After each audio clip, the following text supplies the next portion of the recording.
How to affect other people with words. I've got a little 4-point program here for you to consider. The whole expanded version now, 3 days, right? 3 days of all this is in that package that you're taking home. So this is called an abbreviated version of all the rest, this 1-day video day. 4 steps to good communication. Here's number 1. First of all, words can work miracles. That's why communication is so important. Words can work miracles. Words are powerful. Words are almost godlike. In fact, ancient script says the Word was God, God was the Word. Wow, words and God. I said to my Israeli audience last year, in the beginning, the story of creation is unique. It says, in the beginning, Jehovah God spoke and said what? Got some students here, I'm sure. In the beginning, Jehovah God spoke and said what? Let there be light, and what? There was light. Wow, wow. It looks like words create light. Is that possible? I'm telling you, it's possible. Humans can get pretty close. What if somebody can't possibly see how they could do well, how they could become successful, how they can transform their lives and their health, their future, their finances, spiritually, and every other way? They can't see. And you come along and share your story and maybe borrow some other stories. And by the time you get through with a good presentation to this person, they say, now I can see. Before you got here, I was blind. I was in the dark. And while you were talking, some things dawned on me. Is it possible to create light with human intelligence, with words? And the answer is, of course, of course. Here's part of the spectacular opportunity as a human being, one person talking to another. It's got so much power, so much potential. A mother talking to a daughter, a father talking to a son, salesperson talking to a client. Nothing more magical and powerful, awe-inspiring than words have the ability to dramatically affect people's lives and futures. So become a good communicator. Let me give you some good keys to good communication. Here's number 1, have something good to say. Communication starts with preparation. Getting ready to speak this year, getting ready to speak next year, attend the classes, read the books. Have something good to say. Here's 4 good words to help you to have something good to say. 1 is interest. Develop a new interest in people and life and what's going on, economics, politics, religion, social structure, possibilities, opportunities. Develop a new interest.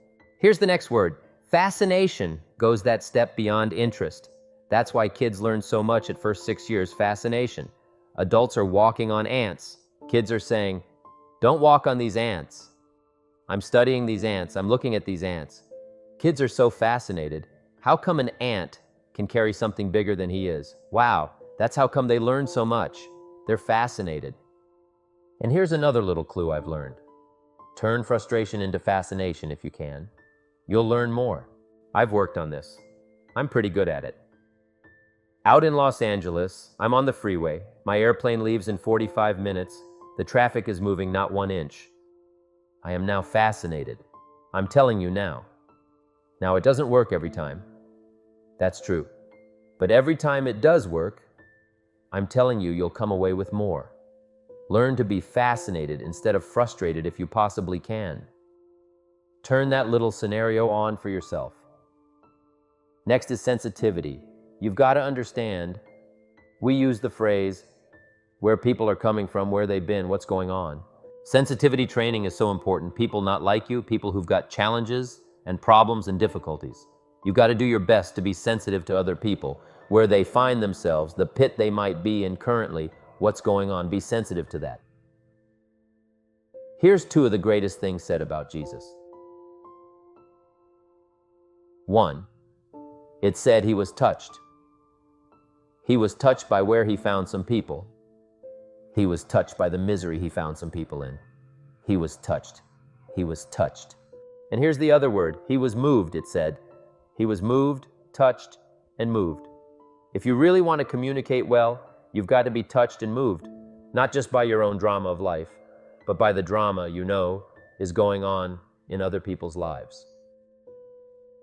Sensitivity. How does an adult 40 talk to a child who's 12?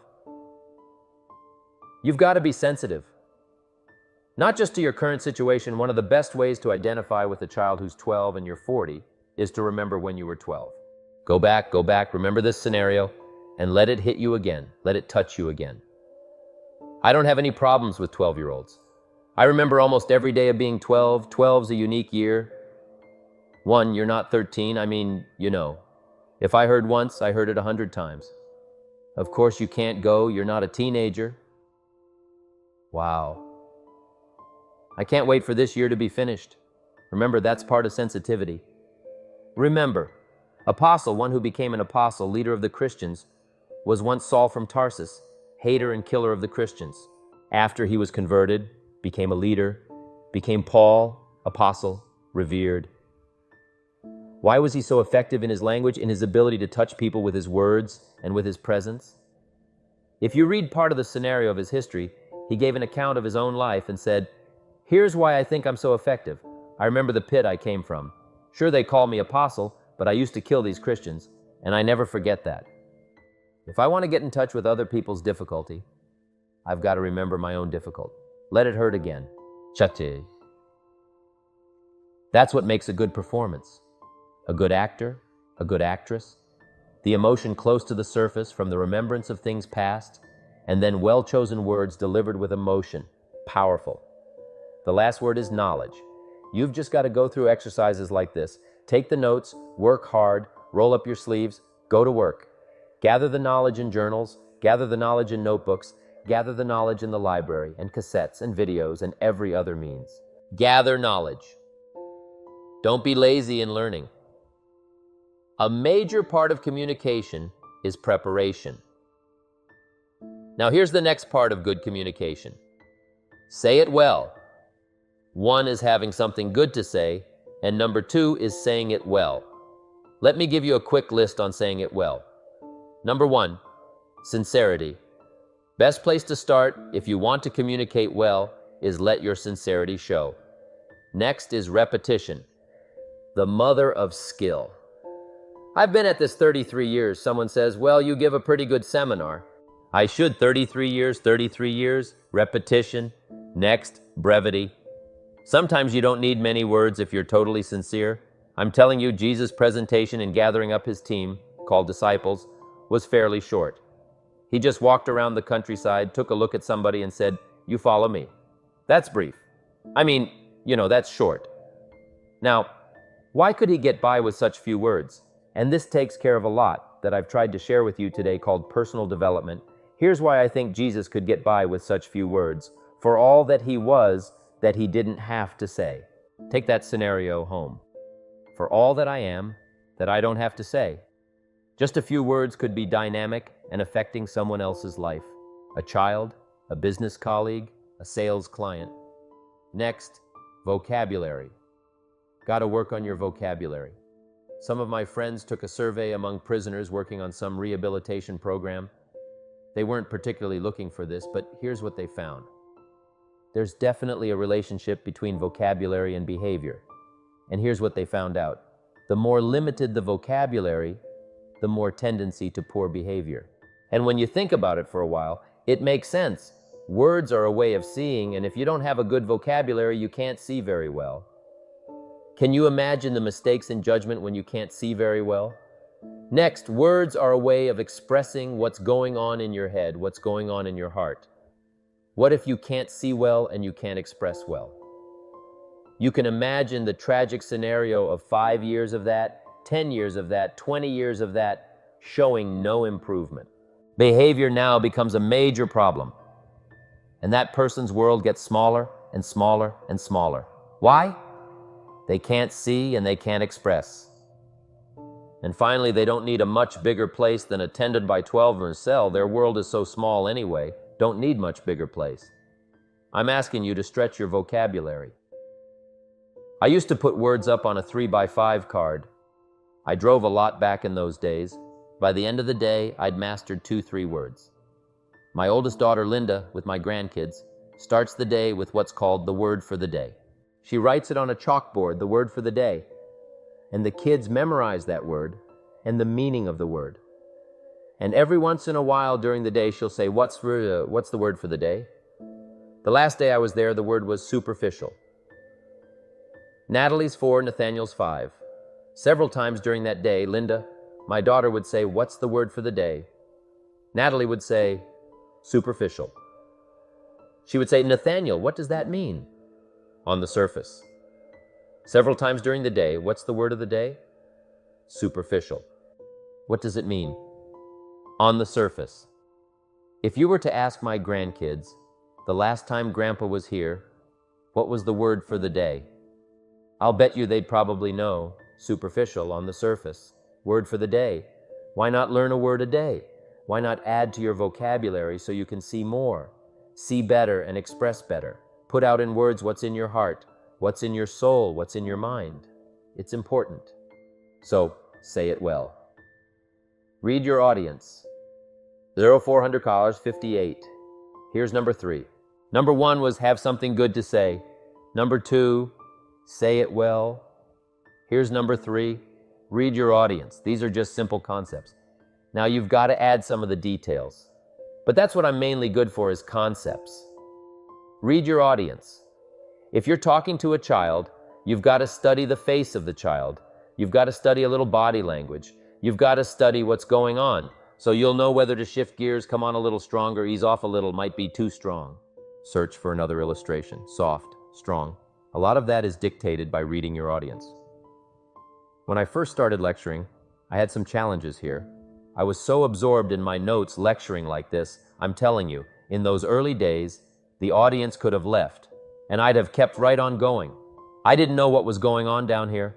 I didn't know what was going on over here. I didn't have any idea what was happening over here, whether I should come on a little stronger, ease back. I didn't know. I couldn't read my audience. So read your audience, a prospect. Read. Now let me give you some ways to read. Number 1, by what you see. Body language tells us some things. How to shift gears, whether to go on, whether to stop. If you're talking to somebody and they're leaning toward the door, that means you got to hurry, right? They're not going to be here long. Body language, guy's got his arms folded, chin tucked down. You've got your work cut out for you. You're going to have to reach deep in your bag, find some extraordinary stories. This one's not going to be easy. What tells you that? Reading what you see. Here's the next one. Read what you hear. You've got to read a child's impatience. Kids don't mind telling you whether they're bored or impatient. Kids' attention span is short, doesn't last long. You've got to get it said. You start talking to a child 30 seconds, they say, how long is this going to take? Whoa. Read. Listen. Listen for the response. Now you'll know whether to shift gears, change your language, find a new illustration, soften, stronger. Read your audience, read what you see, read what you hear, and here's one of the most important, read what you feel. Now women are probably better at this than men. When it comes to picking up emotional signals, men they can see and men they can hear, but it takes a little training for a man to pick up those emotional signals that are so important. So you don't say the wrong stuff because it's so easy to make a mistake in language. What if you meant to say to someone you care about? What if you meant to say, what's troubling you? And instead you said, what's wrong with you?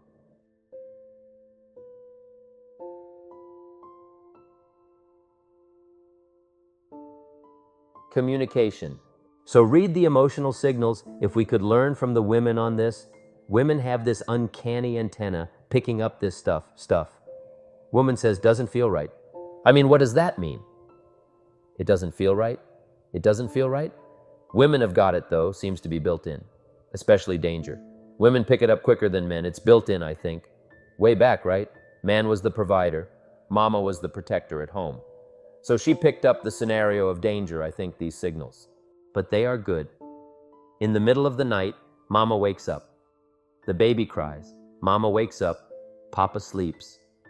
The faintest cry, Mama's awake. Or she nudges her husband and says, go look, go look. Something isn't right. It isn't right? She says, no, go look. He said, hey, everything's okay. She says, go look. He says, okay. And he gets out of bed, goes downstairs. The front door is open. How did she know that? We don't know. I mean, she just knows. She just knows. And I'm telling you, it's so valuable in communication to be able to pick up the emotional signals as well as what you see and as well as what you hear. So important. But women are good. Ancient scenario says this, there are shepherds and there are sheep and there are wolves. What a good life scenario, but it doesn't stop there. The ancient scenario says also, some wolves are so clever they've learned to dress up like sheep. Now you've got to have a woman, Man says, looks like a sheep, talks like a sheep. Woman says, ain't no sheep, take my word for it. They know, read, pick up the signals, don't ignore the signals. Develop this personal development scenario, communication, financial independence, and all the rest. Intensity, or 0647. Now here's the last part. Intensity. Words mixed with emotion. Words mixed with hate. Words mixed with love. Words mixed with faith. Words mixed with courage. That's what's powerful. Words have a certain effect, but words loaded with emotion have an incredible effect. If I had a little straight pin, right? Guy buys a shirt, it's got all these little pins in it. Take out all these pins. If I took one of those little straight pins and threw it at you, and let's say it reached you and hit you in the face or hit you in the hand, you'd feel it. This little straight pin, you'd feel it. That means I got you with my words. But what if I took that little straight pin and wired it to the end of an iron bar? See, I could drive that pin through your heart. The pin is the words, the iron bar is the emotions. The emotions, here's the best I could share with you. Put more of you into what you say. Don't be casual in language. Don't be casual in words. Casualness leads to casualties on the freeway and in communication. Don't be lazy in learning good communication and put more of you. Now here's the last thought, the emotions must be measured. It can't be too much for the occasion if it's not called for. In leadership we teach, don't shoot a cannon at a rabbit. It's effective, but you've got no more rabbit. So here's some of the most powerful scenario in communication. Here it is. Well-chosen words mixed with measured emotion. The basis of affecting people with good communication. Well-chosen words mixed with measured emotion. And one last point on communication. The more you care, the stronger you can be. The more you care as a mother, the stronger you can be with your children. The more you care as a father, the stronger you can be. The more you care as a leader, the stronger you can be in helping to solve problems, getting on somebody's case, the more you care, but you gotta care. I don't mind the minister consigning my soul to hellfire for my sinful ways. I don't mind that, if he believes it. I don't mind him consigning my soul to hellfire for my sinful ways, as long as he does it with tears and not with joy. If you're going to preach a message on hellfire and consign people to hellfire, you've got to cry and sob your way through a sermon on hellfire. We would all dismiss, as a performance, a dry-eyed sermon on hellfire. You can't legitimately preach hellfire unless your heart breaks. Otherwise, it's the performance. Otherwise, we could all dismiss it. Why? The heart's not there. There are some conversations that don't make sense unless they're accompanied by tears. It doesn't mean anything unless it's accompanied by a broken heart. Learn measured emotions. Remember, draw from well-chosen words, expanded vocabulary. Be interested and fascinated. Pull all this together. I'm telling you, your ability to touch other people will grow day by day, week by week, month by month, year by year.